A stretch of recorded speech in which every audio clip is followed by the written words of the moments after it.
Baik, Assalamualaikum warahmatullahi wabarakatuh. Alhamdulillah, alhamdulillahirabbil alamin. Salatu wassalamu ala asrafil anbiya'i wal mursalin wa ala alihi wa sahbihi silla jema'in.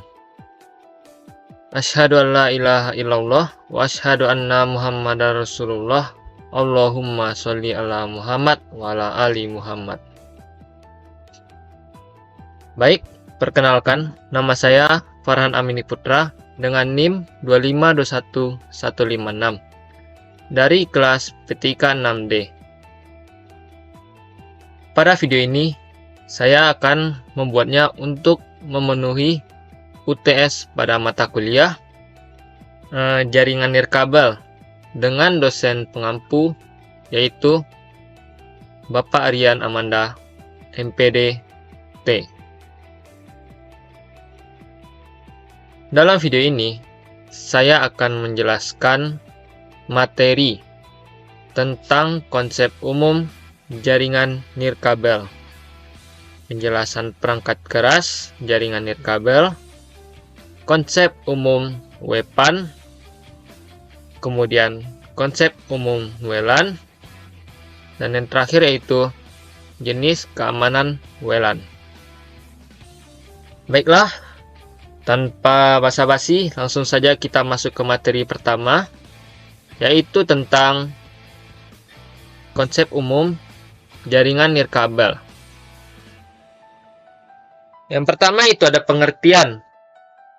Jaringan nirkabel adalah teknologi yang memungkinkan komunikasi antar perangkat tanpa menggunakan kabel untuk transmisi data.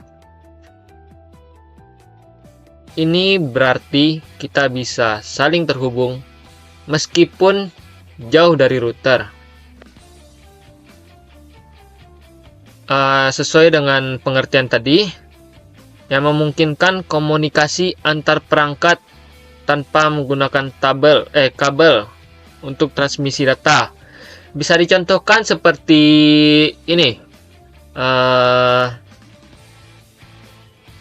WiFi. Kita hubungkan HP kita atau komputer kita kepada suatu WiFi, dan kita hubungkan lagi komputer kita dengan WiFi, maka perangkat tersebut akan terhubung pada suatu WiFi, dan kita bisa menggunakan WiFi tersebut sebagai perantara untuk komunikasi antar kedua perangkat tersebut. Mungkin itu adalah sedikit gambaran dari saya. Kemudian jaringan nirkabel memanfaatkan gelombang elektromagnetik seperti radio, mikro, hingga inframerah untuk mengirim data antar perangkat. Kalau untuk inframerah ini bisa kita bayangkan seperti remote TV.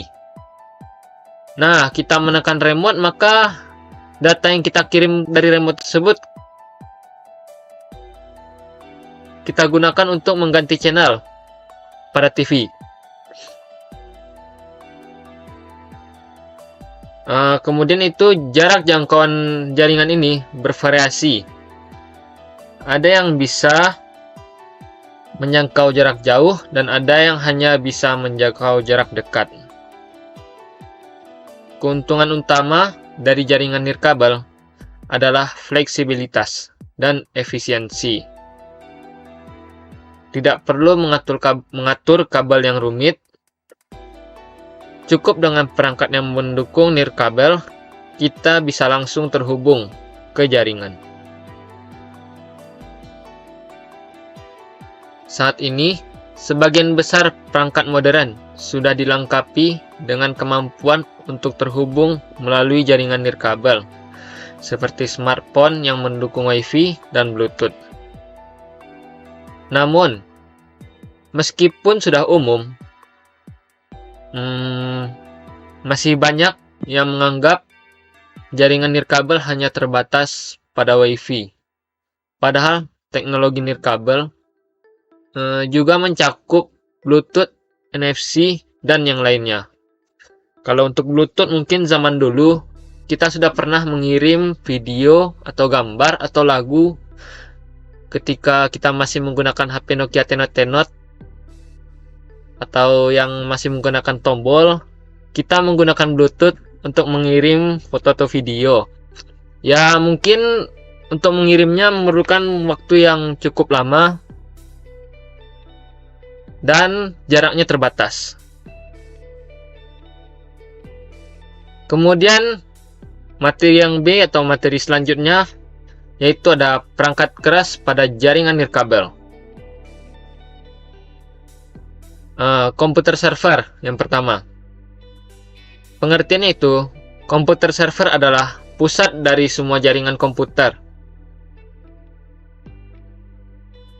Tugasnya adalah menyimpan data penting dan mengirimnya saat ada perintah dari klien. Server harus memiliki spesifikasi khusus yang mampu bekerja 24 jam penuh tanpa gangguan sedikit pun. Spesifikasi ini meliputi prosesor, hard disk, RAM, motherboard, dan power supply yang dirancang khusus untuk keperluan server. Server yang baik dapat melayani klien dengan cepat dan efisien. Kemudian yang kedua itu ada komputer klien. Klien adalah komputer pengguna yang mengakses data pada server melalui jaringan internet. Klien harus terhubung ke jaringan melalui kabel LAN atau Wi-Fi untuk dapat mengakses data dari server tanpa koneksi ini. Komputer klien hanya berfungsi sebagai komputer biasa tanpa akses internet.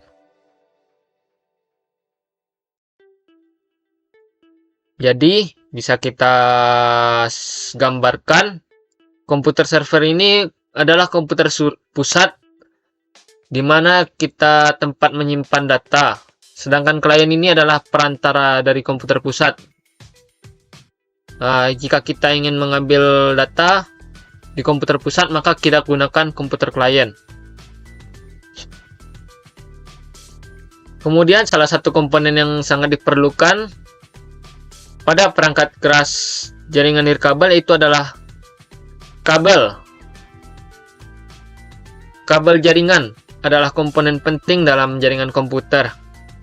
Sebelum adanya teknologi Wi-Fi, semua koneksi internet menggunakan kabel. Jenis kabel yang umum digunakan adalah UTP, koaksial, dan fiber optik. Kabel fiber optik memiliki kecepatan transmisi data hingga 1 Gbps, tetapi jauh lebih mahal dan sulit diinstalasi untuk jaringan lokal. Kabel UTP lebih disukai karena biaya yang lebih murah dan mudah dalam pemeliharaannya. Di sini ada 3 kabel yang kita gunakan. Yang pertama ada kabel UTP. Kabel UTP ini biasanya kita gunakan untuk kabel jaringan komputer LAN. Kabelnya itu berwarna putih. Dan juga kabel UTP ini memiliki 2 jenis, ada UTP dan STP. Kalau UTP ini adalah unsealed twisted pair, sedangkan STP itu adalah sealed twisted pair. Bedanya, pada UTP ini dia tidak memiliki seal atau pelindung karena unsealed tanpa pelindung. Twisted pair, twisted itu artinya kabel ini menggulung. Sedangkan untuk STP itu adalah sealed twisted pair. STP ini memiliki seal atau pelindung pada kabel tersebut, dan kabel ini lebih mahal daripada UTP karena kabel STP ini memiliki pelindung dan lebih kuat daya tahannya. Kemudian kedua ada kabel koaksial. Mungkin kalian jarang mendengar kabel ini, tapi kita sering menggunakan kabel ini. Kabel ini digunakan pada jaringan TV. Kabel TV yang ada di rumah itu menggunakan kabel koaksial. Karena kabel koaksial ini memiliki kulit yang tebal dan cocok digunakan untuk outdoor. Ya, sepertinya itu contoh kabel pada TV, kabel antena. Kemudian yang terakhir itu contohnya kabel fiber optik. Kabel ini sekarang sudah banyak sekali digunakan karena memiliki kecepatan transfer data yang sangat tinggi. Sesuai namanya, fiber optik. Kabel ini terbuat dari kaca fiber yang dilapisi oleh pelindung kabel karet tersebut. Kemudian pengiriman datanya itu menggunakan cahaya, tidak lagi menggunakan listrik. Pada kabel sebelumnya itu ada UTP dan koaksial menggunakan listrik, sedangkan untuk kabel fiber optik menggunakan cahaya. Oleh karena itu, kecepatan transmisinya lebih tinggi. Namun, instalasinya sangat susah karena kabel ini tidak boleh bengkok sedikit pun atau bengkok patah. Karena di dalamnya itu memiliki kaca yang rentan pecah. Jika pecah, maka kaca tersebut akan lelet atau rusak dalam mentransmisikan data. Dan biaya untuk instalasi ini ya lumayan sangat mahal. Jadi, pada umumnya biasanya kita gunakan untuk instalasi komputer jaringan di sekitar kita, yaitu adalah kabel UTP atau STP. Kemudian itu ada konektor. Konektor digunakan untuk menghubungkan kabel jaringan ke perangkat. Jenis konektor yang umum digunakan ada RJ45 untuk kabel UTP, BNC-T. Salah.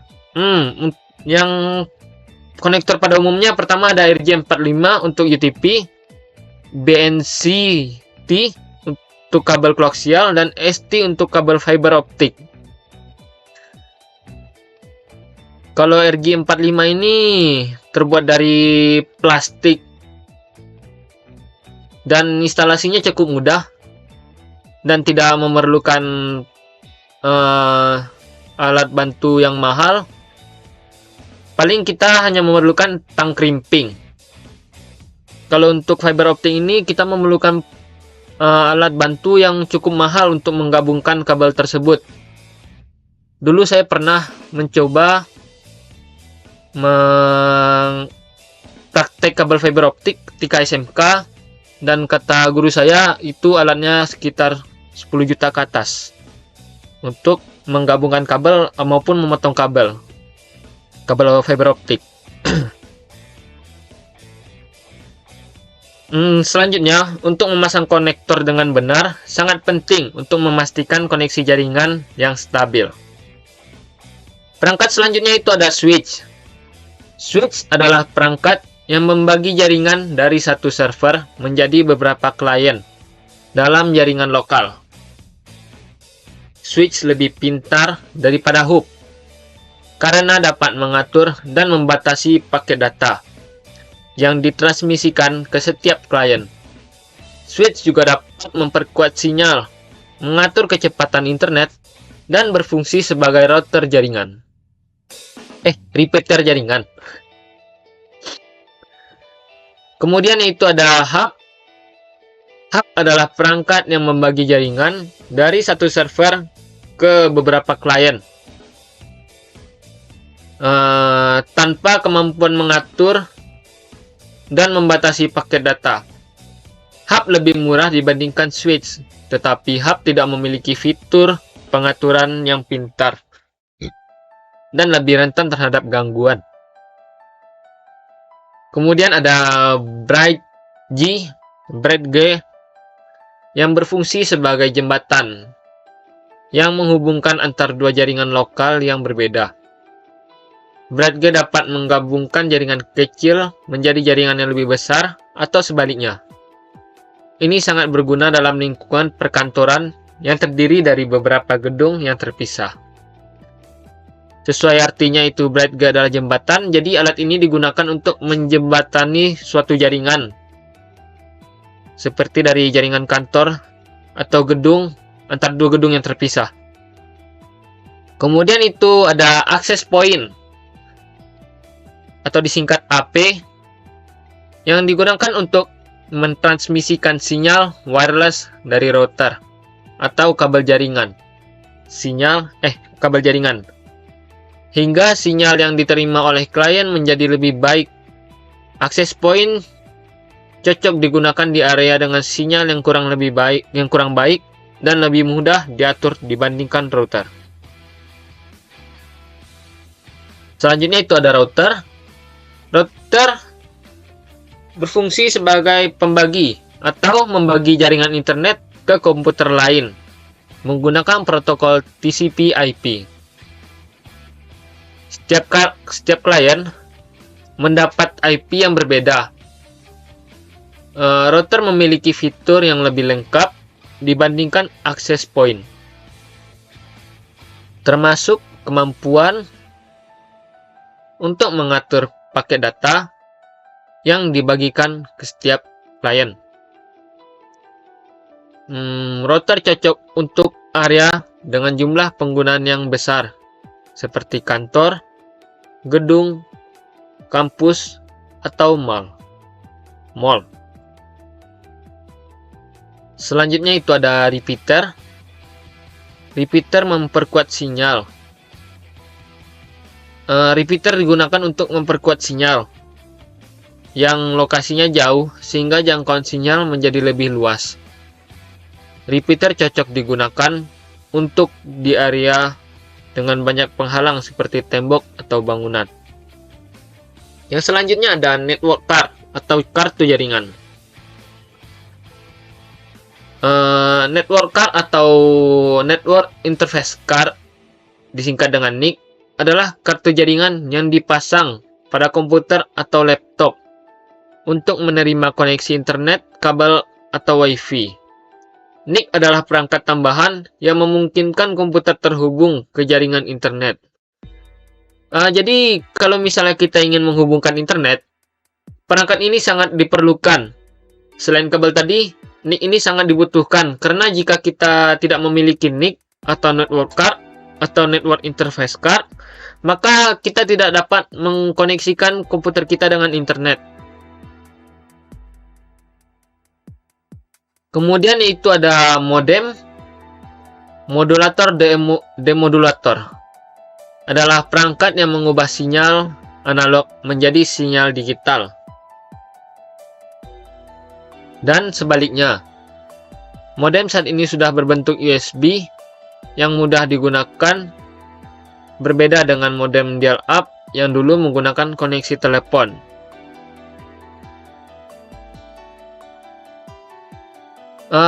Baik, materi selanjutnya itu ada konsep WPAN. WPAN ini memiliki kepanjangannya yaitu Wireless Personal Area Network. Adalah jaringan area pribadi yang digunakan untuk berkomunikasi dengan perangkat pribadi seperti komputer, ponsel, telepon, televisi, dan sistem keamanan rumah. Teknologi WPAN meliputi Wi-Fi, Wireless Application Protocol atau WAP, Bluetooth, dan infrared.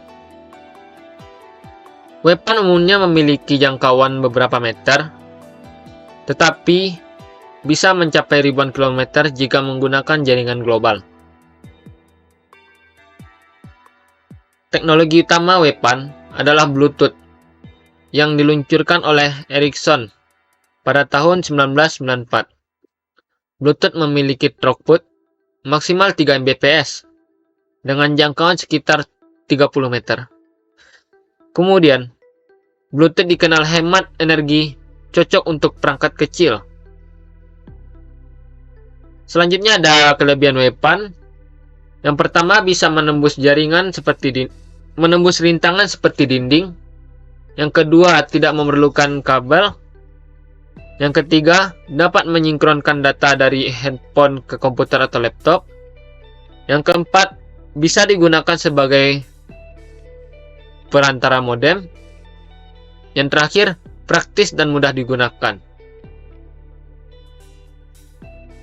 Kekurangan WPAN yaitu memakai frekuensi yang sama dengan Wi-Fi. Yang kedua itu sulit menemukan penerima jika terlalu banyak koneksi Bluetooth. Yang ketiga, rentan terhadap virus yang disebabkan melalui Bluetooth.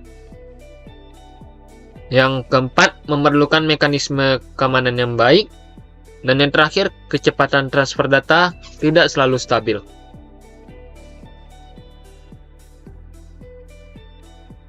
Selanjutnya itu ada Wireless Area Network atau WLAN, merupakan jaringan nirkabel dengan jangkauan terbatas di area kecil. WLAN memanfaatkan gelombang elektromagnetik untuk memancarkan sinyal dalam radius tertentu, memungkinkan perangkat di dalam area tersebut terhubung jaringan. WLAN ini juga memiliki keuntungan dan memiliki keuntungan. Yang pertama itu bisa digunakan untuk berbagai perangkat. Yang kedua, lebih mudah dipersiapkan dibandingkan jaringan kabel. Yang ketiga, lebih mudah diakses dari di mana saja selama dalam jangkauan. Dan terakhir, bisa ditemukan di berbagai tempat, baik dalam maupun di luar ruangan. Contoh penerapan dari teknologi WLAN adalah Wi-Fi, yang banyak digunakan di rumah, sekolah, kantor, dan tempat lainnya. Selanjutnya ada keamanan jaringan WLAN. Yang pertama ada Wi-Fi. Wi-Fi adalah teknologi yang umum digunakan untuk mengirim atau menukar data secara nirkabel. Meskipun sangat praktis, Wi-Fi juga rentan terhadap ancaman keamanan. Oleh karena itu, beberapa protokol keamanan telah dikembangkan untuk melindungi jaringan Wi-Fi. Contoh dari protokol keamanan utama dan teknik yang digunakan untuk mengamankan jaringan WLAN, yaitu ada WEP atau Wire Equivalent Privacy. Protokol keamanan web diratifikasi oleh IEE 802.11 pada tahun 1999.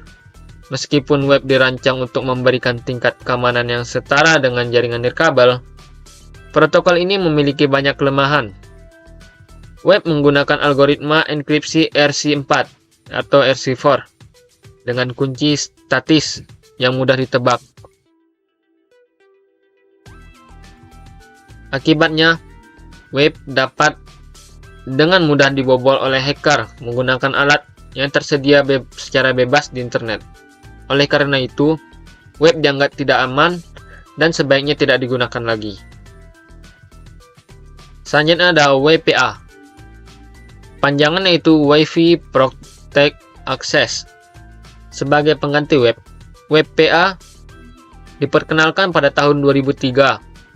WPA masih menggunakan algoritma enkripsi RC4 atau RC4, tetapi dilengkapi dengan TKIP atau Temporal Key Integrity Protocol yang menyediakan kunci enkripsi dinamis yang berubah-ubah untuk setiap paket data.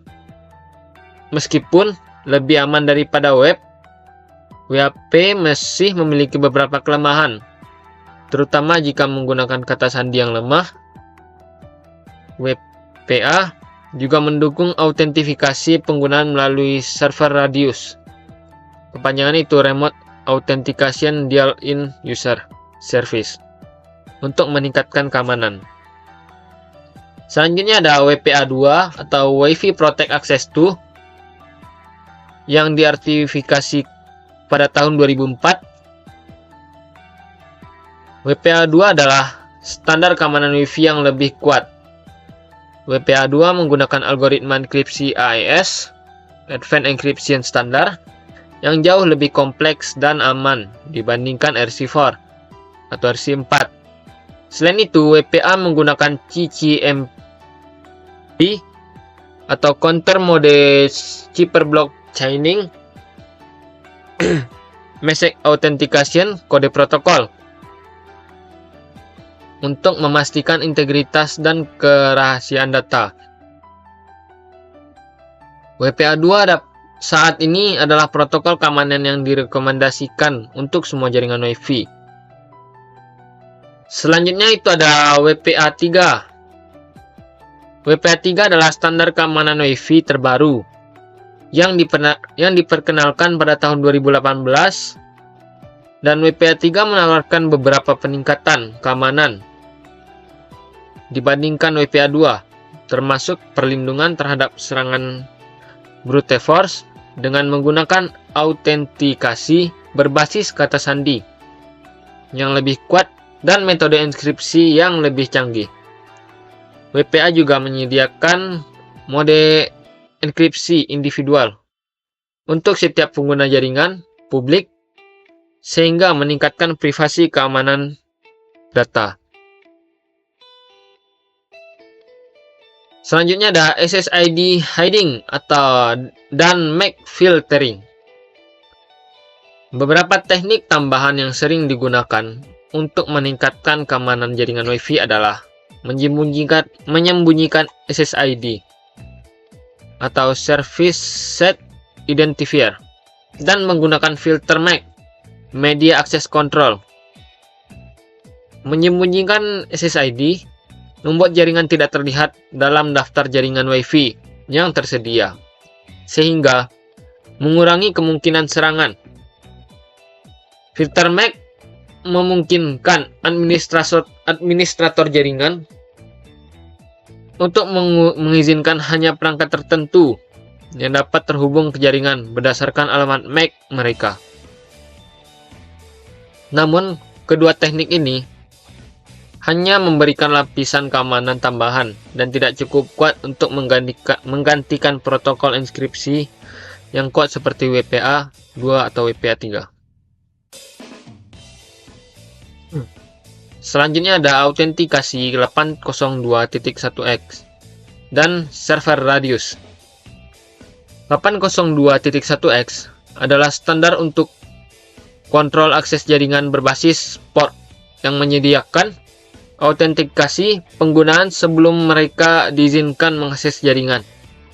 Dengan menggunakan server radius, 802.1x dapat mengautentikasi pengguna berdasarkan kredensial yang disimpan di server pusat. Ini memberikan lapisan keamanan tambahan, terutama untuk jaringan perusahaan. Selanjutnya itu ada penggunaan VPN atau Virtual Private Network. VPN adalah teknologi yang memungkinkan pengguna untuk membuat koneksi internet yang aman dan terenkripsi melalui jaringan publik. Dengan menggunakan VPN, data yang dikirim dan diterima oleh pengguna yang akan dienkripsi, sehingga mengurangi resiko penyadapan dan serangan man in the middle. VPN sangat berguna untuk mengamankan koneksi Wi-Fi publik yang biasanya kurang aman. Selanjutnya itu ada firewall dan Instruction Detection System atau IDS. Firewall adalah perangkat keamanan yang memantau dan mengontrol lalu lintas jaringan berdasarkan aturan keamanan yang telah ditentukan. IDS adalah sistem yang mendeteksi aktivitas mencurigakan atau tidak sah dalam jaringan. Kedua perangkat ini dapat digunakan untuk melindungi jaringan Wi-Fi dari serangan luar dan mendeteksi ancaman secara real time. Selanjutnya ada manajemen kata sandi yang kuat. Salah satu langkah paling sederhana namun penting dalam mengamankan jaringan Wi-Fi adalah menggunakan kata sandi yang kuat dan kompleks. Kata sandi yang lemah mudah ditebak dan rentan terhadap serangan brute force. sebaiknya menggunakan kombinasi huruf besar, kecil, angka, dan simbol untuk membuat kata sandi yang sulit ditebak. Namun, ketika membuat kata sandi, harus kita ingat perbaruan WiFi. Selanjutnya ada perbaruan WiFi firmware dan perangkat keras. Selalu dipastikan bahwa perangkat keras jaringan WiFi seperti router dan access point memiliki firmware terbaru yang telah diperbarui oleh pabrikan. Perbaruan firmware seringkali mencakup perbaikan keamanan yang penting untuk melindungi jaringan dari kerentanan baru yang ditemukan.